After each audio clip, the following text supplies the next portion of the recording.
എന്നിലെ വിശ്വാസം വർദ്ധിപ്പിക്കണമേ. ലൂക്ക 17:5. സ്നേഹനിധിയായ കർത്താവായ ദൈവമേ, ഈ പുതിയ പ്രഭാതത്തിൽ നന്ദിയോടും പ്രത്യാശയോടും കൂടി അങ്ങയുടെ സന്നിധിയിൽ ഞങ്ങൾ നിൽക്കുന്നു. ജീവനും ആരോഗ്യവും നൽകി മറ്റൊരു ദിവസം കൂടി കാണുവാൻ അനുഗ്രഹിച്ചതിന് ഹൃദയം നിറഞ്ഞ നന്ദിയും സ്തുതിയും അർപ്പിക്കുന്നു. കർത്താവെ, ഞങ്ങളുടെ ജീവിതത്തെക്കുറിച്ച് അങ്ങേക്ക് മനോഹരമായ ഒരു പദ്ധതിയുണ്ടെന്ന് വിശ്വസിക്കുവാൻ ഞങ്ങളെ സഹായിക്കണമേ. ഞങ്ങൾ പ്രാർത്ഥിച്ച പല കാര്യങ്ങളും ഞങ്ങൾ ആഗ്രഹിച്ച സമയത്ത് ലഭിക്കാതെ വന്നപ്പോൾ അങ്ങയുടെ ഹിതം മനസ്സിലാക്കാതെ അങ്ങയെ കുറ്റപ്പെടുത്തിയിട്ടുണ്ടെങ്കിൽ ഞങ്ങളോട് കരുണ കാണിച്ച് ക്ഷമിക്കണമേ. ഈശോയുടെ വിശ്വസ്ത കുരിശിലേക്ക് നോക്കുമ്പോൾ സ്നേഹത്തിൻ്റെയും ത്യാഗത്തിൻ്റെയും പ്രത്യാശയുടെയും യഥാർത്ഥ അർത്ഥം ഞങ്ങൾ മനസ്സിലാക്കുന്നു. പുതിയ പ്രഭാതം ഞങ്ങൾക്ക് ദാനമായി നൽകിയതിന് അങ്ങേക്ക് കോടാനുകോടി നന്ദി. ഇന്നലെ മുഴുവൻ ഞങ്ങളെ കാത്തു സൂക്ഷിച്ചതിനും ഇന്നൊരു പുതിയ ദിവസം കാണുവാൻ അനുഗ്രഹിച്ചതിനും ഞങ്ങൾ അങ്ങയെ മഹത്വപ്പെടുത്തുന്നു. കർത്താവെ, ഇന്നത്തെ ദിവസം പൂർണ്ണമായി അങ്ങയുടെ കരങ്ങളെ സമർപ്പിക്കുന്നു. ഞങ്ങളുടെ ചിന്തകളെയും വാക്കുകളെയും പ്രവൃത്തികളെയും വിശദീകരിക്കണമേ. അങ്ങയുടെ ഇഷ്ടപ്രകാരം ജീവിക്കുവാൻ ഞങ്ങളെ ശക്തരാക്കണമേ. ഞങ്ങളുടെ കുടുംബങ്ങളെ അനുഗ്രഹിക്കണമേ. മാതാപിതാക്കളെയും മക്കളെയും സഹോദരങ്ങളെയും ബന്ധുക്കളെയും സുഹൃത്തുക്കളെയും അങ്ങയുടെ സംരക്ഷണത്തിൽ കാത്തു സൂക്ഷിക്കണമേ. കുടുംബങ്ങളിൽ സ്നേഹവും ഐക്യവും സമാധാനവും നിറയട്ടെ. രോഗം മൂലം കഷ്ടപ്പെടുന്ന എല്ലാവർക്കും സൗഖ്യം നൽകണമേ. ആശുപത്രികളിൽ കഴിയുന്നവർക്കും വീടുകളിൽ വിശ്രമിക്കുന്നവർക്കും അങ്ങയുടെ സൗഖ്യ സ്പർശം ലഭിക്കട്ടെ. ഭയത്തിലും നിരാശയിലും കഴിയുന്നവർക്ക് പ്രത്യാശയും ധൈര്യവും നൽകണമേ. ജോലി അന്വേഷിക്കുന്നവർക്ക് നല്ല ജോലി ലഭിക്കട്ടെ. ജോലി ചെയ്യുന്നവർക്ക് ജ്ഞാനവും ആത്മാർത്ഥതയും അനുഗ്രഹവും നൽകണമേ. പഠിക്കുന്ന വിദ്യാർത്ഥികൾക്ക് അറിവും ഓർമ്മശക്തിയും വിജയവും നൽകണമേ.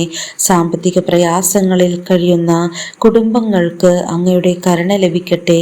ആവശ്യമായ വാതിലുകൾ തുറക്കുകയും കടബാധ്യതകളിൽ നിന്ന് മോചനം നൽകുകയും ചെയ്യണമേ. യാത്ര ചെയ്യുന്ന എല്ലാവരെയും സുരക്ഷിതരായി കാത്തു സൂക്ഷിക്കണമേ. അപകടങ്ങളിൽ നിന്നും രോഗങ്ങളിൽ നിന്നും എല്ലാ ദോഷങ്ങളിൽ നിന്നും ഞങ്ങളെ രക്ഷിക്കണമേ. കർത്താവായ യേശുവേ, ഞങ്ങളുടെ ഹൃദയങ്ങളിൽ അങ്ങയുടെ സമാധാനം നിറയ്ക്കണമേ. ക്ഷമിക്കാനുള്ള മനസ്സും മറ്റുള്ളവരെ സ്നേഹിക്കുവാനുള്ള കൃപയും നൽകണമേ. പരിശുദ്ധാത്മാവിൻ്റെ വഴി നടത്തൽ ഓരോ നിമിഷവും ഞങ്ങളോട് കൂടെ ഉണ്ടായിരിക്കട്ടെ. ഇന്ന് ഞങ്ങൾ ചെയ്യുന്ന എല്ലാ കാര്യങ്ങളും അങ്ങയുടെ മഹത്വത്തിനായി ആയിരിക്കട്ടെ.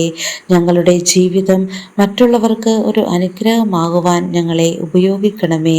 ഞങ്ങളുടെ എല്ലാ പ്രാർത്ഥനകളും അപേക്ഷകളും അങ്ങയുടെ തിരുമനസ്സിനനുസരിച്ച് സ്വീകരിക്കണമേ. അങ്ങയുടെ സ്നേഹത്തിലും കൃപയിലും ഞങ്ങളെ എപ്പോഴും നിലനിർത്തണമേ. ഇതെല്ലാം ഞങ്ങളുടെ കർത്താവും രക്ഷകനുമായ യേശു ക്രിസ്തുവിലൂടെ അപേക്ഷിക്കുന്നു. ആമേൻ. ഈ പ്രഭാത പ്രാർത്ഥനയിൽ പങ്കുചേർന്ന ഓരോരുത്തരെയും കർത്താവ് സമൃദ്ധമായി അനുഗ്രഹിക്കട്ടെ.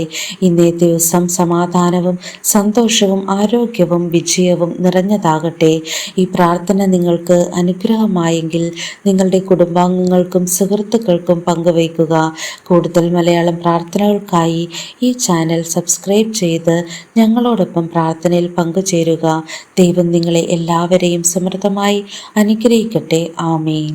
ലൂക്കായുടെ സുവിശേഷം 7:22 തിരുവചനം. യേശു പറഞ്ഞു, നിങ്ങൾ കാണുകയും കേൾക്കുകയും ചെയ്യുന്നതെല്ലാം ചെന്ന് യോഹന്നാനെ അറിയിക്കുക.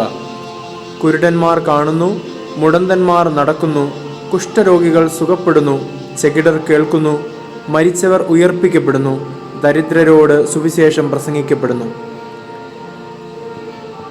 ദിവ്യകാരുണ്യ ഈശോയെ, ഞങ്ങളങ്ങേ സ്തുതിക്കുന്നു, ആരാധിക്കുന്നു. അങ്ങേക്ക് ഞങ്ങൾ നന്ദി പറയുന്നു. ഞങ്ങളെ സൗഖ്യപ്പെടുത്തുന്ന ദിവ്യനാഥ, സകലവിധ രോഗങ്ങളുള്ളവരെയും ഞങ്ങളുടെ കരങ്ങളിലേക്ക് തരുന്നു.